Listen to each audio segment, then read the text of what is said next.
The most common failing I find is in the selective use of evidence. People, perhaps naturally, tend to reject evidence that contradicts their favorite theory or hypothesis. It's quite common.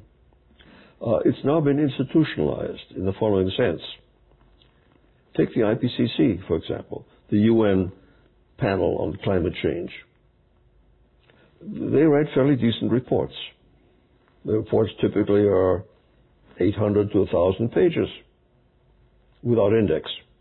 Nobody can read them, really, unless you, like myself, unless you're one of the reviewers and you have read through the report.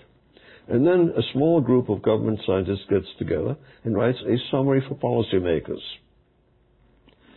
The ones that I've seen are very selective. They reject evidence that would cast any doubt on human causes of global warming. And naturally then they come up with statements like, there's evidence for human causes of global warming. They have to be careful because the report itself doesn't say that. But you can word the summary in such a way as to suggest that the preponderance of evidence or the balance of evidence suggests human causes. And that's what they do. I have long argued that instead of a summary for policymakers, we need a policy for summary makers. Oftentimes, the summaries are much more strident and definitive than the following text. I think that's quite clear in the third assessment report. But there's also some very strange things that happen in the making of the overall reports. In the one that's on the table right now, in early draft, there was a wonderful illustration showing all the, it's like a table with lines on it that showed all the places around the Earth for the last 11,000 years where it had been warmer than it was prior to the Industrial Revolution, somewhere back between now and 11,000 years ago. And right up on the top, near the north end of this thing, was a big streak that indicated about 4 degrees Fahrenheit warmer for Siberia and North Russia and North Eurasia from about 3,500 years ago to 11,000 years ago. 7,000 years plus where it was warmer. And it had the reference in the scientific literature where it came from, MacDonald et al., from the geography department at UCLA. When the next draft came around, it was missing. It was gone. Everybody knows this guy's work. We called him up. Hey, did somebody refute your work on the tree line? No. Why did it disappear? I haven't a clue. The IPCC is not peer-reviewed in the strict sense because in the IPCC, the people that write the thing get to decide what reviews they want to listen to.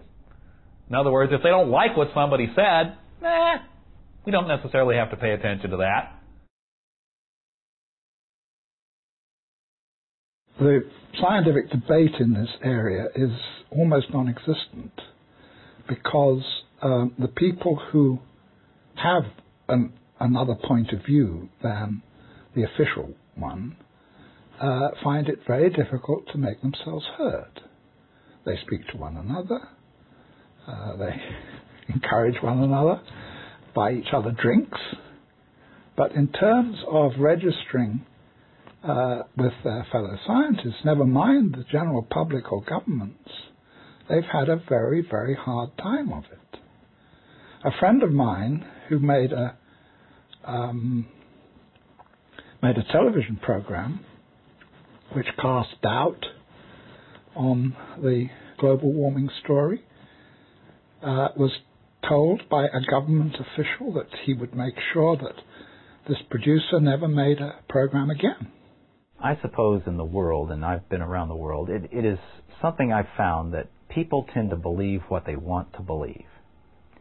And I found that scientists are people. And it turns out that scientists, and I don't exclude myself from this crowd, will color what they see and slant how they view things to fit with an assertion they want to be true so badly they will avoid looking at anything that is contradictory. In that sense, it becomes a religion. Because a religion is based upon things really that you cannot test. They're based upon faith. Obviously, someone who says global warming is not as important as it's made out to be is going to be under some pressure, considerable pressure, from his peers, many of whom depend on the global warming scare for their livelihood. The global warming lobby is a political movement. Newspapers are there to print exciting stories. The global warmers claim every extreme is caused by global warming. So news people naturally look around for extremes and report them, and then just say it's because of global warming. Now, a lot of the scientists involved in global warming theory might not actually agree that there's any evidence that more CO2 equals less fish, but they won't speak out when nonsense is said in their names, because they are funded by a climate crisis industry. I saw Mr. Gore's film. I've actually read the book as well. There's an animation of little mosquitoes moving up a mountain. What Mr. Gore says, to begin with, is that Nairobi was founded in a place that was not malarious because it was too high. That's simply not true. Nairobi was a point on the railway line that was being built from Mombasa to Kampala, right on the edge of the Rift Valley. They decided to put a station here before they started the difficult engineering of descending into the valley. And it was malarious. There was malaria there right at the beginning. In the period between the First World War and the 1950s, when DDT began to be used, there were 10 major epidemics of malaria in Nairobi and to higher altitudes, to Londiani and Eldoret. Nairobi is about 1,600 meters. Eldoret is around, I think it's just over 2,000 meters. There was transmission of malaria up to about 2,500 meters. So it's complete nonsense to say that malaria has moved up to Nairobi. In fact, if you look at the data for Nairobi, you'll see that in recent decades it's been declining. This is the kind of misinformation that has been fed to the public continuously on malaria, on West Nile virus and all these other things.